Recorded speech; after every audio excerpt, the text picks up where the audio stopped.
দাবি গুরুত্বপূর্ণ, তাদের সাথে জনগণের সহমতি রয়েছে।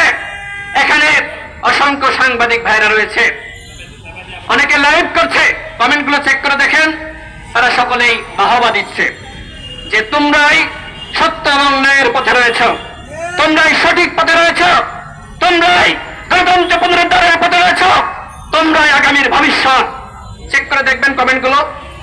আমরা সংখ্যায় কম হতে পারি, কিন্তু আমরা ন্যায্য কথা বলি, আমরা ন্যায়ের পথে রয়েছি।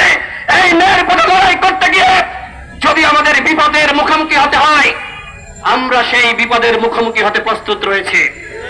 প্রিয় বন্ধুগণ, আজকে ফরিদপুরে যে ঘটনা ঘটেছে, সরকার চুপ।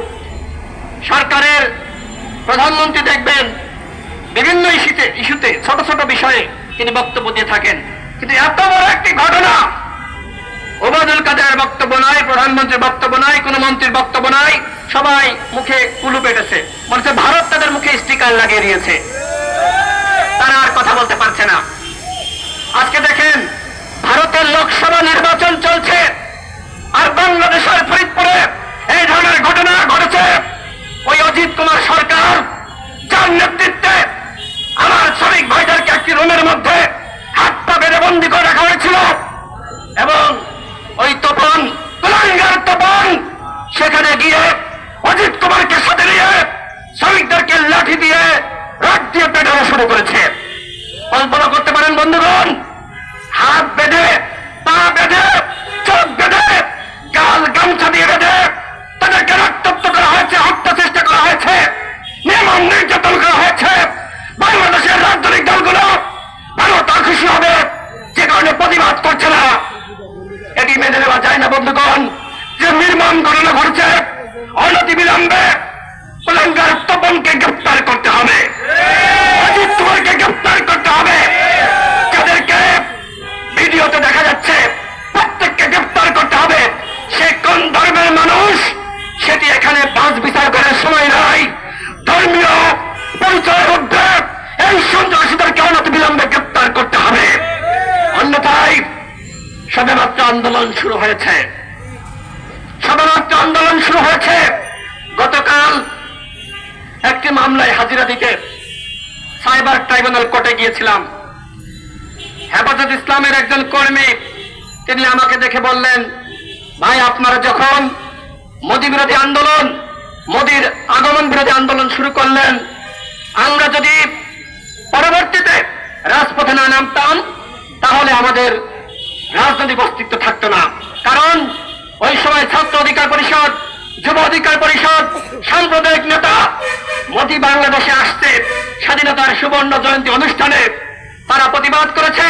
আর ইসলামিক দল হয়ে আমরা যদি প্রতিবাদ না করি, যার হাতে ওই কসাই মোদী মুসলিম দলের রক্ত, আমরা যদি প্রতিবাদ না করি, তাহলে আমাদের ইমান দুর্বল হয়ে যায়। ইমানি দায়িত্ব থেকে আপনারা নেমেছেন, আপনাদের দেখে আমরা সাহস পেয়েছি। আজকে শ্রমিক অধিকার পরিষদ রাজপথে নেমেছে, অন্যান্য ইসলামিক দলগুলো বলেন, রাজনৈতিক দলগুলো বলেন, পরবর্তীতে যদি এই বিষয়ে প্রতিবাদ কর্মসূচি না করে, প্রতিবাদ না করে, তাদের রাজনৈতিক অস্তিত্ব বাংলাদেশের মানুষ রাখবে না। কারণ এটি একটি জনগুরুত্বপূর্ণ ইস্যু। এই ইস্যুতে আমাদের প্রতিবাদ করা দরকার। দল মত নির্বিশেষে আমাদেরকে প্রতিবাদ করতে হবে। সরকার যদি এই কুলাঙ্গার সন্ত্রাসীদেরকে ধর্মীয় পরিচয়ের ঊর্ধ্বে উঠে গ্রেপ্তার না করে, তাহলে বাংলাদেশের আপামর জনগণ এই সন্ত্রাসীদের বিরুদ্ধে অ্যাকশনে যাবে, পাল্টা প্রতিরোধ গড়ে তুলবে। কারণ কি বন্ধুগণ, বিচার পাচ্ছি না। যখন আমি বিচার পাবো না, আমার ভাইকে হত্যা করা হয়েছে, আমার ভাইকে হাত পা বেঁধে নির্মম নিষ্ঠুরভাবে রক্তাক্ত করা হয়েছে, ওই পুরো স্কুলের রুমটা রক্তের বন্যায় ভেসে গিয়েছে। বিচার যখন পাবো না, তখন বিচারের দায়িত্ব এই শ্রমিক ভাইদেরকে হাতে তুলে নিতে হবে। এভাবে যদি আমরা প্রতিবাদ প্রতিরোধ না গড়ে তুলতে পারি, তাহলে বাংলাদেশে কখনোই গণতন্ত্র প্রতিষ্ঠা হবে না।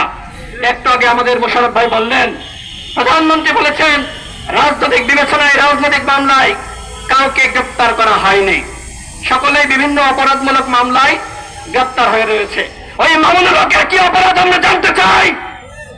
আওয়ামী লীগের মধ্যে বিভিন্ন গুন্ডা পান্ডা অপরাধ করছে, ওই বেনজির